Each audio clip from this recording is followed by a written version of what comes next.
So ಇಷ್ಟೊಂದು planning ಇದೆ, ಇಷ್ಟೊಂದು ಸಫಿಸ್ಟಿಕೇಶನ್ ಇದೆ ಹರಪ್ಪನ್ ಸಿವಿಲೈಸೇಷನ್ ಅಲ್ಲಿ ಅಂತ ಹೇಳಿದ್ರೆ, ನಾರ್ತ್ ಇಂದ ಸೌತ್, ಈಸ್ಟ್ ಇಂದ ವೆಸ್ಟ್, ಎಲ್ಲಿಂದ ಎಲ್ಲಿಗೆ ಹೋದ್ರೂ ಕೂಡ ಸಿಮಿಲರ್ ಟೌನ್ ಪ್ಲಾನಿಂಗ್ ಅಬ್ಸರ್ವ್ ಮಾಡ್ಬೋದು ನಾವು. ಅದೇ ತರದ ಪಬ್ಲಿಕ್ ಸ್ಪೇಸ್ನ ಅಬ್ಸರ್ವ್ ಮಾಡ್ಬೋದು, ಅದೇ ತರದ ಹೌಸಿಂಗ್ ಸ್ಪೇಸಸ್ಗಳನ್ನ ನಾವು ಅಬ್ಸರ್ವ್ ಮಾಡ್ಬೋದು. ಅಂದ್ರೆ ಇಷ್ಟೊಂದು ಯೂನಿಫಾರ್ಮಿಟಿ ಇದೆ ಅಂತ ಹೇಳಿದ್ರೆ ಅಡ್ಮಿನಿಸ್ಟ್ರೇಷನ್ ಬಗ್ಗೆ ಒಂದು ಕ್ವಶನ್ ಇರುತ್ತೆ. ಪ್ರಾಬಬ್ಲಿ ಒಂದು ಸೆಂಟ್ರಲೈಸ್ಡ್ ಫಾರ್ಮ್ ಆಫ್ ಅಡ್ಮಿನಿಸ್ಟ್ರೇಷನ್ ಇರಬೇಕು ಈ ಟೈಮಲ್ಲಿ ಅಂತ ಹೇಳ್ಬಿಟ್ಟು ಅಲ್ವಾ. ಒಂದು ಸೆಂಟ್ರಲೈಸ್ಡ್ ಅಡ್ಮಿನಿಸ್ಟ್ರೇಷನ್ ಇದ್ದಿರಲಿಲ್ಲ ಅಂತ ಹೇಳಿದ್ರೆ ಇಷ್ಟೊಂದು ಎಲಾಬರೇಟ್ ಆಗಿ, ಇಷ್ಟೊಂದು ಎಕ್ಸ್ಟೆಂಟ್ ನಲ್ಲಿ ಸಿಮಿಲರ್ ಅಥವಾ ಯೂನಿಫಾರ್ಮ್ ಆಗಿ ಪ್ಲಾನಿಂಗ್ ಮಾಡೋದಕ್ಕೆ ಬಹಳ ಕಷ್ಟ ಆಗುತ್ತೆ. ಸೊ ಸುಮಾರು ಜನ ಏನ್ ಹೇಳ್ತಾರೆ, ಒಂದು ಸೆಂಟ್ರಲೈಸ್ಡ್ ಅಡ್ಮಿನಿಸ್ಟ್ರೇಷನ್ ಇತ್ತು ಅಂತ ಹೇಳ್ತಾರೆ.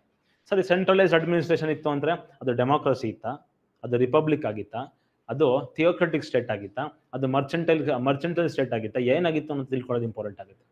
ಸುಮಾರು ಜನ ಸುಮಾರು ಥರದ ಇಂಟರ್ಪ್ರಿಟೇಷನ್ ಕೊಟ್ಟಿದ್ದಾರೆ. ಇದೇನಾಗಿದೆ, ಇಂಡಸ್ ವ್ಯಾಲಿ ಸಿವಿಲೈಸೇಷನ್ ಈ IVC ಸೈಟ್ಗಳಲ್ಲಿ ಅಥವಾ ಹರಪ್ಪನ್ ಸೈಟ್ಗಳಲ್ಲಿ ಏನಾಗಿದೆ ಅಂತ ಹೇಳಿದ್ರೆ, we got N number of ಈ ಬಿಯರ್ಡೆಡ್ ಪ್ರೀಸ್ಟ್ ಐಡಲ್ ತೋರಿಸ್ತೀನಿ ಮುಂದಕ್ಕೆ ನಾನು ನಿಮ್ಗೆ. ಈ ಪ್ರೀಸ್ಟ್ಲಿ ಕ್ಲಾಸ್ ಇತ್ತು ಅಂತ ಹೇಳೋದಕ್ಕೋಸ್ಕರ ಸುಮಾರು ಸ್ಕಲ್ಪ್ಚರ್ಸ್ಗಳು ಸಿಕ್ಕಿದೆ ನಮಗೆ IVC ಸೈಟ್ಗಳಲ್ಲಿ. ಈ ತರದ್ದು ಬಿಯರ್ಡೆಡ್ ಮ್ಯಾನ್ ಆಗಿರ್ಬೋದು ಅಥವಾ ಪ್ರೀಸ್ಟ್ದು ಸುಮಾರು ನಂಬರ್ ಆಫ್ ನಮಗೆ ಇಮೇಜ್ ಸಿಕ್ಕಿರೋದ್ರಿಂದ ಅಥವಾ ಐಡಲ್ಸ್ಗಳು ಸಿಕ್ಕಿರೋದ್ರಿಂದ, ಆ ಸ್ಕಲ್ಪ್ಚರ್ ಸಿಕ್ಕಿರೋದ್ರಿಂದ ಸುಮಾರು ಹಿಸ್ಟೋರಿಯನ್ಸ್ ಏನಂತ ಹೇಳ್ತಾರೆ, it was a theocratic state ಅಂತ ಹೇಳ್ತಾರೆ. ಥಿಯೋಕ್ರೆಟಿಕ್ ಸ್ಟೇಟ್ ಅಂತ ಹೇಳಿದ್ರೆ state which is ruled by priests ನಾವು ಥಿಯೋಕ್ರೆಟಿಕ್ ಸ್ಟೇಟ್ಸ್ ಅಂತ ಕರಿತೀವಿ. So Indus valley civilisation was a theocratic state ಅಂತ ಸುಮಾರು ಜನ ಹೇಳ್ತಾರೆ. ಏನಕ್ಕೆ ಅಂದ್ರೆ ಈಜಿಪ್ಟ್ ಆಗಿರ್ಬೋದು, ಮೆಸೊಪೊಟೋಮಿಯಾ ಆಗಿರ್ಬೋದು, ಅಲ್ಲೂ ಕೂಡ ಇದೇ ಟೈಮ್ ಪೀರಿಯಡ್ ನಲ್ಲಿ ಈಜಿಪ್ಟ್ ನಲ್ಲಿ ಇದರ ಕಂಟೆಂಪರರಿ ಸಿವಿಲೈಸೇಷನ್ ಅಂತ ಹೇಳಿದೆ ನಾನು ನಿಮಗೆ. ಇದರ ಕಂಟೆಂಪರರಿ ಸಿವಿಲೈಸೇಷನ್ ಈಜಿಪ್ಟ್ ಮತ್ತೆ ಮೆಸೊಪೊಟೋಮಿಯಾದಲ್ಲಿ ಅವಾಗ ಇದ್ದಿದ್ದು theocratic state. The state was ruled by priests. High ಪ್ರೀಸ್ಟ್ಗಳು ರೂಲ್ ಮಾಡ್ತಾ ಇದ್ದದನ್ನ ನಾವು ನೋಡ್ತೀವಿ. ಇನ್ನೂ ಕೂಡ ಮೊನಾರ್ಕಿಯಲ್ ಸ್ಟೇಟ್ ಆಗಿರಲಿಲ್ಲ ಅದು. ಸೊ ಅವರು ಅಲ್ಲೂ ಕೂಡ ಅದೇ ತರದ ಸಿಮಿಲರ್ ಪ್ರೀಸ್ಟ್ಗಳ ಇಮೇಜ್ಗಳು ಸಿಕ್ಕಿದೆ. ಇಲ್ಲೂ ಮೆಸೊಪೊಟೋಮಿಯಾದಲ್ಲೂ ಸಿಕ್ಕಿದೆ, ಇಲ್ಲೂ ಕೂಡ ಸಿಕ್ಕಿದೆ. Probably it might have been a theocratical state ಅಂತ ಹೇಳ್ಬಿಟ್ಟು ಒಂದಷ್ಟು ಜನ ಹೇಳ್ತಾರೆ. ಆದ್ರೆ ಇನ್ನ ಕೆಲವು ಜನ ಹೇಳ್ತಾರೆ ಇಲ್ಲ, ಇದು ಸ್ಟೇಟ್ ಆಗಿರ್ಲಿಲ್ಲ, ಇವರು ಎಕ್ಸ್ಪೋರ್ಟ್ ಮೇಲೆ ಜಾಸ್ತಿ ಡಿಪೆಂಡ್ ಆಗಿದ್ರು, ಇವರು ಟ್ರೇಡ್ ಮೇಲ್ಗಡೆಗೆ ಜಾಸ್ತಿ ಡಿಪೆಂಡ್ ಆಗಿದ್ರು. ಸೊ ಅದಕ್ಕೋಸ್ಕರ it must have been a mercantile state ಅಂತ ಹೇಳ್ತಾರೆ. ಅಂದ್ರೆ state which is ruled by merchants, ಟ್ರೇಡರ್ಸ್ಗಳು ರೂಲ್ ಮಾಡೋದನ್ನ ನಾವು ಮರ್ಕೆಂಟೈಲ್ ಸ್ಟೇಟ್ ಅಂತ ಕರಿತೀವಿ. So Indus valley civilisation mercantile state ಆಗಿರ್ಬೋದು ಅಂತ ಒಂದಷ್ಟು ಜನ ಹೇಳ್ತಾರೆ. ಇನ್ನ ಈ ಕುನಾಲಲ್ಲಿ ರೀಸೆಂಟ್ ಆಗಿ ಏನಾಗಿದೆ, ನಮಗೆ ಒಂದು ಕಿರೀಟ ಸಿಕ್ಕಿದೆ. ಕಿರೀಟ ಸಿಕ್ಕಿದೆ ಅಂತ ಹೇಳಿದ್ರೆ ಅಲ್ಲೊಬ್ಬ ರಾಜ ಇರಬೇಕು ಅಂತ ಅನ್ಸುತ್ತೆ ನಮ್ಗೆ ಅಲ್ವಾ. ಸೊ ಆ ಕಿರೀಟದ ಎವಿಡೆನ್ಸ್ ನ ಹಿಡ್ಕೊಂಡು ಮೈಟ್ ಬಿ ಒಂದು ಮೊನಾರ್ಕಿಯಲ್ ಫಾರ್ಮ್ ಆಫ್ ಗವರ್ಮೆಂಟ್ ಇತ್ತು ಅಂತ ಹೇಳ್ಬೋದು ನಾವು. ಇಲ್ಲೂ ಕೂಡ ಮೊನಾರ್ಕಿಯಲ್ ಫಾರ್ಮ್ ಆಫ್ ಗವರ್ಮೆಂಟ್ ಅನ್ನೋದಕ್ಕಿಂತನೂ ಕೂಡ ರಿಪಬ್ಲಿಕನ್ ಫಾರ್ಮ್ ಆಫ್ ಗವರ್ಮೆಂಟ್ ಇತ್ತು ಅಂತ ಹೇಳ್ಬೋದು. ರಿಪಬ್ಲಿಕ್ ಅಂತ ಹೇಳಿದ್ರೆ ಇವತ್ತು ಮಾಡರ್ನ್ ಟೈಮ್ ನಲ್ಲಿ ರಿಪಬ್ಲಿಕ್ ನ ಅಂದ್ಕೊಳ್ಳೋದಕ್ಕೆ ಹೋಗ್ಬಾರ್ದು ನಾವು. ಅವತ್ತಿನ ಟೈಮ್ ನಲ್ಲಿ ರಿಪಬ್ಲಿಕ್ ಯಾವ ತರ ಫಂಕ್ಷನ್, ವೇದಿಕ್ ಟೈಮ್ ಆಗಿರ್ಬೋದು, ಪೋಸ್ಟ್ ವೇದಿಕ್ ಟೈಮ್ಸ್ ನಲ್ಲಿ ರಿಪಬ್ಲಿಕ್ ಯಾವ ತರ ಕೆಲಸ ಮಾಡ್ತಾ ಇತ್ತು ಅಂತ ಹೇಳಿದ್ರೆ, ರಾಜ ಇರ್ತಾ ಇದ್ದ, ಆದ್ರೆ ಒಬ್ಬ ರಾಜ ಇರ್ತಾ ಇರಲಿಲ್ಲ. There used to be a council of rajas.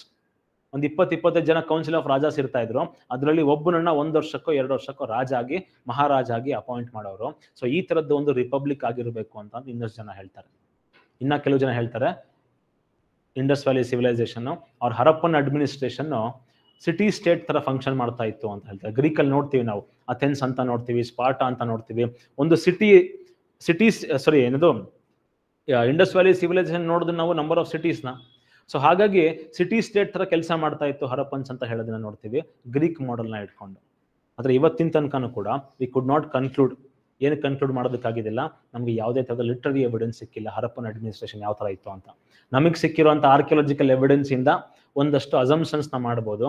Assumptions ನಲ್ಲಿ ರಿಪಬ್ಲಿಕ್ ಅಂತ ಕೆಲವು ಜನ ಹೇಳ್ತಾರೆ, ಥಿಯೋಕ್ರೆಟಿಕ್ ಸ್ಟೇಟ್ ಅಂತ ಹೇಳ್ತಾರೆ, ಮರ್ಕೆಂಟೈಲ್ ಸ್ಟೇಟ್ ಅಂತ ಹೇಳ್ತಾರೆ, ಸಿಟಿ ಸ್ಟೇಟ್ ಅಂತ ಕೂಡ ಸುಮಾರು ಜನ ಹೇಳಿರೋದನ್ನ ನಾವು ನೋಡ್ಬೋದು.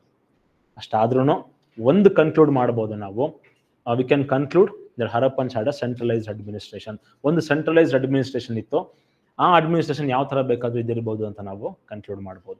ಅದೇ ತರದಲ್ಲಿ ಹರಪ್ಪನ್ ಟೈಮ್ ನಲ್ಲಿ ವಾಟ್ ವಾಸ್ ದ ರಿಲಿಜನ್ ಯಾವ ತರ ಇತ್ತು, ಅಥವಾ ಯಾವ ರಿಲಿಜನ್ ಇತ್ತು first of all Harappan time period ನಲ್ಲಿ ಅಂತ ಹೇಳಿದ್ರೆ, ಸುಮಾರು ಜನ ಒಂದು ರೀತಿಯಲ್ಲಿ ಹೇಳ್ತಾರೆ ಈ ಪ್ರೋಟೋ ಹಿಂದೂಯಿಸಮ್ ಇತ್ತು ಅಂತ ಹೇಳ್ತಾರೆ. ಹಿಂದೂಯಿಸಮ್ ಇವಾಲ್ವ್ ಆಗ್ತಿರುವಂತಹ ಟೈಮ್ ಇದು ಹರಪ್ಪನ್ ಟೈಮ್ ಪೀರಿಯಡ್ ನಲ್ಲಿ ಅಂತ ಹೇಳ್ತಾರೆ. ಅದಕ್ಕೆ ಎವಿಡೆನ್ಸ್ ಆಗಿ ನಮಗೆ ಫೈರ್ ಆಲ್ಟಾರ್ ಸಿಕ್ಕಿರೋದನ್ನ ನೋಡ್ತೀವಿ ನಾವು. ಅದಕ್ಕೆ ಎವಿಡೆನ್ಸ್ ಆಗಿ ಮದರ್ ಗಾಡೆಸ್ ನ ವರ್ಷಿಪ್ ಮಾಡೋದನ್ನ ನಾವು ನೋಡ್ತೀವಿ. ಶಕ್ತಿ ವರ್ಷಿಪ್ ಇವತ್ತೂ ಕೂಡ ಪಾಪ್ಯುಲರ್. ನವರಾತ್ರಿ ಮಾಡ್ತೀವಲ್ವ ನಾವೆಲ್ಲರೂ ಇವತ್ತು, ಅದೇನೋ ಶಕ್ತಿ ವರ್ಷಿಪ್ ಅದು ಅಲ್ವಾ. ಸೊ ಶಕ್ತಿ ವರ್ಷಿಪ್ ಮಾಡೋದಕ್ಕೆ ಇವಾಗ್ಲೂ ಕೂಡ ಎಷ್ಟೊಂದು ಎಕ್ಸ್ಕವೇಷನ್ಸ್ ನಡೆದಿದೆ ಇಂಡಸ್ ವ್ಯಾಲಿ ಸೈಟ್ಸ್ ಗಳಲ್ಲಿ. ಆ ಎಲ್ಲಾ ಎಕ್ಸ್ಕವೇಷನ್ಸ್ ನಲ್ಲಿ ಹೈಯೆಸ್ಟ್ ಇಮೇಜ್ ಸಿಕ್ಕಿರೋದು ನಮಗೆ ಮದರ್ ಗಾಡೆಸ್ ಇಂದ. ಸೊ ಪ್ರಾಬಬ್ಲಿ ಮದರ್ ಗಾಡೆಸ್ ನ ವರ್ಷಿಪ್ ಮಾಡ್ತಿದ್ದಕ್ಕೆ ಪ್ರೋಟೋ ಹಿಂದೂಯಿಸಂ ಪ್ರಾಕ್ಟೀಸ್ ನಲ್ಲಿ ಇತ್ತು ಅಂತ ಹೇಳ್ತಾರೆ. ಅದೇ ತರದಲ್ಲಿ ಪಶುಪತಿಯ ಎಕ್ಸಿಸ್ಟೆನ್ಸ್ ಕೂಡ ನಾವು ನೋಡ್ತೀವಿ. ಅಂದ್ರೆ ಒಂದು ಸುಮಾರು ಸೀಲ್ಸ್ಗಳು ಸಿಕ್ಕಿದೆ. ಆ ಸುಮಾರು ಸೀಲಲ್ಲಿ ಮಧ್ಯ ಒಬ್ಬ ಯೋಗ ಮುದ್ರೆ ಹಾಕೊಂಡು ಕುತ್ಕೊಂಡಿದ್ದಾನೆ. ಆ ಯೋಗ ಮುದ್ರೆ ಹಾಕೊಂಡು ಸುತ್ತಾನು ಕೂಡ ಪ್ರಾಣಿಗಳಿರೋದನ್ನ ನೋಡ್ತೀವಿ ಆ ಒಂದು ಸೀಲ್ನಲ್ಲಿ. ಅಂದ್ರೆ ಏನ್ ತೋರಿಸುತ್ತೆ? ಅದು ಪಶುಪತಿ ಅಂತ ತೋರಿಸ್ಬೋದು, ಅದಕ್ಕೆ ಪಶುಪತಿ ಅಂತ ಹೇಳ್ಬೋದು. ಪ್ರಾಬಬ್ಲಿ ಶಿವ ಅನ್ನೋ ಕಾನ್ಸೆಪ್ಟ್ ಏನಿದೆ, ಆ ಶಿವ ಅನ್ನೋ ಒಂದು ಕಾನ್ಸೆಪ್ಟ್ ಇವಾಲ್ವ್ ಆಗ್ತಿರೋಂಥ ಸ್ಟೇಜು ಅಂತ ಸುಮಾರು ಜನ ಇದಕ್ಕೆ ಪ್ರೋಟೋ ಶಿವ ಅಂತ ಕರೀತಾರೆ. ಸೊ ಶಿವ ಮತ್ತೆ ಶಕ್ತಿ ವರ್ಷಿಪ್ ನಡೀತಿರುವಂತಹ ಒಂದು ಟೈಮ್ ಪೀರಿಯಡ್ ಇದು ಅಂತ ಹೇಳ್ತಾರೆ ಸುಮಾರು ಜನ ರಿಲಿಜನ್ ವೈಸ್.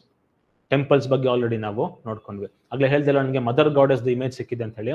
ಇದೇ ತರದ ಸಿಮಿಲರ್ ಇಮೇಜ್ಗಳು ಸಾಕಷ್ಟು ಸಿಕ್ಕಿರೋದನ್ನ ನೋಡ್ತೀವಿ. ನಂಬರ್ ಆಫ್ ಇಮೇಜಸ್ ಸ್ಕಲ್ಪ್ಚರ್ಸ್ಗಳು ಸಿಕ್ಕಿರೋದನ್ನ ನಾವು ನೋಡ್ತೀವಿ ಮದರ್ ಗಾಡೆಸ್ ಇಂದು. ಪ್ರತಿಯೊಂದು ಪ್ರಾಬಬ್ಲಿ ಮದರ್ ಗಾಡೆಸ್ ಸ್ಕಲ್ಪ್ಚರ್ ಸಿಗದೇ ಇರುವಂತಹ ಹರಪ್ಪನ್ ಸೈಟೇ ಇಲ್ಲ ಅಂತ ನಾವು ಹೇಳ್ಬೋದು. ಅಷ್ಟೊಂದು ನಂಬರ್ ಆಫ್ ಇಮೇಜ್ ಐಡಲ್ಸ್ಗಳು ಸಿಕ್ಕಿರೋದನ್ನ ನೋಡ್ತೀವಿ ನಾವು ಮದರ್ ಗಾಡೆಸ್ ಇಂದು. ಅದೇ ತರದಲ್ಲಿ ಟ್ರೀಸ್ ಮತ್ತೆ ಟ್ರೀಸ್ ಮತ್ತೆ ಅನಿಮಲ್ಸ್ ನ ವರ್ಷಿಪ್ ಮಾಡ್ತಾ ಇದ್ರು ಅಂತ ಆಲ್ರೆಡಿ ಹೇಳ್ದೆ. ಅನಿಮಲಿಸಮ್ ಅಂತ ಕರೀತಾರೆ ಅದನ್ನು. ಅನಿಮಲಿಸಮ್ ಅಂತಂದ್ರೆ ನೇಚರ್ ನ ವರ್ಷಿಪ್ ಮಾಡುವಂಥದ್ದು. ಟ್ರೀಸ್ ನ ಮತ್ತೆ ಅನಿಮಲ್ಸ್ ನ ವರ್ಷಿಪ್ ಮಾಡೋದನ್ನ ನಾವು ಅನಿಮಲಿಸಮ್ ಅಂತ ಕರಿತೀವಿ. ಸುಮಾರು ಆಗ್ಲೇ ನೋಡಿದ್ವಿ ನಾವು ಬ್ರಾನ್ಸ್ದು ಬುಲ್ ಸಿಕ್ಕಿರೋದನ್ನ ನೋಡಿದ್ವಿ ನಾವು. ಕಾಪರ್ ನಲ್ಲಿ ಇನ್ನೊಂದು ಯಾವ್ದೋ ಮಾಡಿರೋದನ್ನ ನೋಡ್ತೀವಿ ನಾವು. ಸುಮಾರು ಅನಿಮಲ್ಸ್ ಗಳನ್ನ ವರ್ಷಿಪ್ ಮಾಡೋದಕ್ಕೋಸ್ಕರ ಆ ತರದ ಸ್ಕಲ್ಪ್ಚರ್ಸ್ ಗಳನ್ನ ಮಾಡಿದ್ದಾರೆ, ಐಡಲ್ಸ್ ಗಳನ್ನ ಮಾಡಿದ್ದಾರೆ ಅಂತ ಹೇಳೋದನ್ನ ನೋಡ್ತೀವಿ. ಸೊ ಅಲ್ಲಿಗೆ ಏನ್ ಕನ್ಕ್ಲೂಡ್ ಮಾಡಬಹುದು? ಒಂದು ಅನಿಮಲ್ ವರ್ಷಿಪ್ ಕೂಡ ಇತ್ತು, ಟ್ರೀ ವರ್ಷಿಪ್, ನೇಚರ್ ವರ್ಷಿಪ್ ಇತ್ತು ಅಂತ ಹೇಳ್ಬೋದು ನಾವು. ಅದ್ರ ಜೊತೆಗೆ ಈ ಮಾಟ ಮಂತ್ರದಲ್ಲೂ ಕೂಡ ನಂಬಿಕೆ ಇತ್ತು ಅಂತ ಹೇಳ್ಬೋದು. ಏನಕ್ಕೆ ಅಂತ ಹೇಳಿದ್ರೆ ಈ ತರದ ತಾಯ್ತಗಳು ಸಿಕ್ಕಿದೆ, ಈ ತರದ ಅಮ್ಯುಲೆಟ್ಸ್ಗಳು ಸಿಕ್ಕಿರೋದನ್ನ ನಾವು ನೋಡ್ತೀವಿ ಇಂಡಸ್ ವ್ಯಾಲಿ ಸಿವಿಲೈಸೇಷನ್ ಅಲ್ಲಿ. ಈ ತಾಯ್ತದ ಕಾನ್ಸೆಪ್ಟ್ ಏನ್ ನೋಡ್ತೀವಿ ನಾವು, ಈ ತಾಯ್ತದ ಕಾನ್ಸೆಪ್ಟ್ ಇನ್ನೂ ಕೂಡ ಈ ಶಾಸ್ತ್ರೋಕ್ತವಾಗಿ ರಿಲಿಜನ್ ಇನ್ನ ಇನಾಗ್ರೇಟ್ ಆಗೋದಕ್ಕಿಂತ ಮುಂಚೆ ರಿಲಿಜನ್ ಬಹಳ ಕ್ರೂಡ್ ಆಗಿರ್ಬೇಕಾದ್ರೆ ಈ ತಾಯ್ತ ಈ ತರದ ಮಾಟ ಮಂತ್ರದಲ್ಲಿ ಜಾಸ್ತಿ ನಂಬ್ತೀವಿ ನಾವು. ಇದೆಲ್ಲಾನು ಕೂಡ ಈ ಅನಿಮಲಿಸಮ್ ನ ಕಾನ್ಸೆಪ್ಟ್ ನ ಕೆಳಗಡೆಗೆ ಬರುವಂತದ್ದು. ಸೊ ಈ ತರದ ಅಮ್ಯುಲೆಟ್ಸ್ ಗಳನ್ನ ನೋಡಿ, ಈ ತರ ಸೀರೀಸ್ ಆಫ್ ಅಮ್ಯುಲೆಟ್ಸ್ ಗಳು ಸಿಕ್ಕಿದೆ. ಇದು ಒಂದ್ ಕಡೆ ಒಂದಷ್ಟು ಜನ ಹೇಳ್ತಾರೆ ಇದನ್ನ ತಾಯ್ತ ತರ ಯೂಸ್ ಮಾಡ್ಕೊಂಡ್ರು ಅಂತ ಹೇಳ್ತಾರೆ, ಏನಕ್ಕೆ ದರ ಜೊತೆ ಸಿಕ್ಕಿದೆ ಇದು. ಇನ್ನೊಂದಷ್ಟು ಜನ ಹೇಳ್ತಾ ಇದು ತಾಯ್ತ ಅಲ್ಲ, ಇದು ಸೀಲ್ ಅಂತ ಇನ್ನೊಂದಷ್ಟು ಜನ ಹೇಳೋದನ್ನ ನಾವು ನೋಡ್ತೀವಿ. ಅಂತ ರಿಲಿಜನ್ ಅನ್ನೋ ಕಾನ್ಸೆಪ್ಟ್ ಇತ್ತು. ರಿಲಿಜನ್ ನಲ್ಲಿ ಈ ತರದ್ದು ಗುಡ್ ಒಮೆನ್ಸ್ ಆಗಿರ್ಬೋದು, ಬ್ಯಾಡ್ ಒಮೆನ್ಸ್ ಆಗಿರ್ಬೋದು ನಂಬ್ತಾ ಇರುವಂತಹ ಜನ ಆಗಿದ್ರು ಇಂಡಸ್ ವ್ಯಾಲಿ ಅವರು ಅಂತ ನಾವು ಹೇಳ್ಬೋದು. ಅದೇ ತರದಲ್ಲಿ ಪಶುಪತಿ ಅಂತ ಹೇಳಿದೆ, ಇದು ಬಹಳ ಫೇಮಸ್ ಆಗಿರುವಂತಹ ಒಂದು ಪಶುಪತಿ ಸೀನ್. ಮಧ್ಯದಲ್ಲಿ ಧ್ಯಾನ ಮಾಡ್ಕೊಂಡು ಒಬ್ಬ ಕೂತ್ಕೊಂಡಿದ್ದಾನೆ. ಆ ಧ್ಯಾನ ಮಾಡ್ಕೊಂಡು ಸುತ್ತಾನು ಕೂಡ ನಾವು ಸುಮಾರು ಪ್ರಾಣಿಗಳನ್ನ ನೋಡ್ಬೋದು ನಾವು. ಒಂದು ರೀತಿಯಲ್ಲಿ ಇದನ್ನ ಪ್ರೋಟೋ ಶಿವ ಅಂತಾನು ಕೂಡ ಕರೀತಾರೆ. ಶಿವನ ಕಾನ್ಸೆಪ್ಟ್ ಏನಿದೆ ಅದು ಇವಾಲ್ವ್ ಆಗ್ತಿರುವಂತಹ ಒಂದು ಟೈಮ್ ಪೀರಿಯಡ್ ಇದು ಅಂತ ಹೇಳ್ತಾರೆ. ಅದೇ ತರದಲ್ಲಿ ಲಿಂಗ ಮತ್ತೆ ಯೋನಿ ವರ್ಷಿಪ್ ಕೂಡ ಇದ್ದಿದ್ದನ್ನ ನಾವು ನೋಡ್ಬೋದು. ಸುಮಾರು ಕಡೆ ಕಾಲಿಬಂಗನ್ನಲ್ಲಿ ಮತ್ತೆ ಹರಪ್ಪದಲ್ಲಿ ಸಿಕ್ಕಿರುವಂತಹ ಲಿಂಗಗಳು ಅಂತ ಹೇಳ್ಬೋದು ನಾವು. ಅಂದ್ರೆ ಇವತ್ತೇನ್ ನಾವು ಮಾಡರ್ನ್ ಡೇಸ್ ನಲ್ಲಿ ಲಿಂಗ ವರ್ಷಿಪ್ ನ ನೋಡ್ತೀವಿ, ಅದೇ ತರದ ಸಿಮಿಲರ್ ವರ್ಷಿಪ್ ಅವತ್ತಿನ ಟೈಮ್ ನಲ್ಲೂ ಕೂಡ ಇತ್ತು ಅಂತ ನಾವು ಹೇಳ್ಬೋದು. ಅದ್ರ ಜೊತೆಗೆ ಸ್ಯಾಕ್ರಿಫೈಸಸ್ ಕೂಡ ಇತ್ತು ಅವತ್ತಿನ ಟೈಮ್ ನಲ್ಲಿ. ಯಜ್ಞಗಳನ್ನ ಹೋಮಗಳನ್ನ ಮಾಡ್ತಾ ಇದ್ರು ಅಂತ ಹೇಳೋದಕ್ಕೋಸ್ಕರ ಈ ತರದ ಫೈರ್ ಆಲ್ಟರ್ಸ್ಗಳು ಸಿಕ್ಕಿರೋದನ್ನ ನೋಡ್ತೀವಿ ನಾವು ಈ ಜಾಗಗಳಲ್ಲಿ. ಪ್ರತಿಯೊಂದು IVC ಸೈಟ್ ನಲ್ಲೂ, ಪ್ರತಿಯೊಂದು ಹರಪ್ಪನ್ ಸೈಟ್ ನಲ್ಲೂ we could see the remains of fire alters.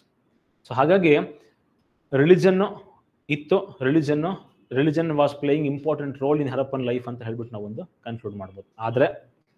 ಆದ್ರೆ ಏನು ಅಂತ ಹೇಳಿದ್ರೆ ರಿಲಿಜಿಯಸ್ ಸೀನ್ ಏನಿದೆ, ರಿಲಿಜನ್ ಅನ್ನುವಂಥದ್ದು ಬಹಳ ಇಂಡಿವಿಜುವಲಿಸ್ಟಿಕ್ ಆಗಿತ್ತು. ಆದ್ರೆ ಸೊಸೈಟಿಯಲ್ಲಿ ರಿಲಿಜನ್ಗೆ ಅಷ್ಟೊಂದು ಇಂಪಾರ್ಟೆಂಟ್ ಪ್ಲೇಸ್ ಇರಲಿಲ್ಲ ಅಂತಾನು ಕೂಡ ನಾವು ಕನ್ಕ್ಲೂಡ್ ಮಾಡ್ಬೋದು. ಏನಕ್ಕೆ ಅಂದ್ರೆ ರಿಲಿಜಿಯಸ್ ಸ್ಟ್ರಕ್ಚರ್ಸ್ಗಳು, we see the absence of religious structures. ಯಾವುದೇ ತರಹದ ದೇವಸ್ಥಾನಗಳಿಲ್ಲ, ಯಾವುದೇ ತರಹದ ಮಠಗಳಿಲ್ಲ. Unlike Egypt and Mesopotamia, Egypt ಅಲ್ಲಿ ಮೆಸೊಪಟೋಮಿಯಾದಲ್ಲಿ ಈ ಸಿಟಾಡಲ್ ಅನ್ನುವಂಥ ಪ್ಲೇಸ್ ಏನ್ ನೋಡ್ತೀವಿ ನಾವು, ಸಿಟಿದ ಸೆಂಟರ್ ನಲ್ಲಿ ಬಹಳ ದೊಡ್ಡ ದೊಡ್ಡ ದೇವಸ್ಥಾನಗಳು, ಬಹಳ ದೊಡ್ಡ ದೊಡ್ಡ ದೇವರ ಮೂರ್ತಿಗಳು ಇರೋದನ್ನ ನಾವು ನೋಡ್ತೀವಿ. ಆದ್ರೆ ಹರಪ್ಪನ್ ಸಿವಿಲೈಸೇಷನ್ಗೆ ಬಂದ್ರೆ ನಾವು ಆ ತರದ್ದು ಮೊಮೆಂಟಸ್ ಸ್ಟ್ರಕ್ಚರ್ಸ್ ಗಳನ್ನ ನಾವು ನೋಡೋದಿಲ್ಲ with respect to religion. So religion ಇತ್ತು, ಆದ್ರೆ ರಿಲಿಜನ್ ಪ್ರೈವೇಟ್ ಲೈಫ್ ನಲ್ಲಿ ಮಾತ್ರ ಇಂಪಾರ್ಟೆನ್ಸ್ ಕೊಡ್ತಾ ಇದ್ರು. ಪಬ್ಲಿಕ್ ಲೈಫ್ ನಲ್ಲಿ ಲಾರ್ಜ್ಲಿ ಹರಪ್ಪನ್ಸ್ ವೇರ್ ಸೆಕ್ಯುಲರ್ ಅಂತ ಹೇಳ್ಬೋದು, ಅಥವಾ ನಾನ್ ರಿಲಿಜಿಯಸ್ ಇನ್ ಪಬ್ಲಿಕ್ ಅಂತ ನಾವು ಕನ್ಕ್ಲೂಡ್ ಮಾಡಬಹುದು.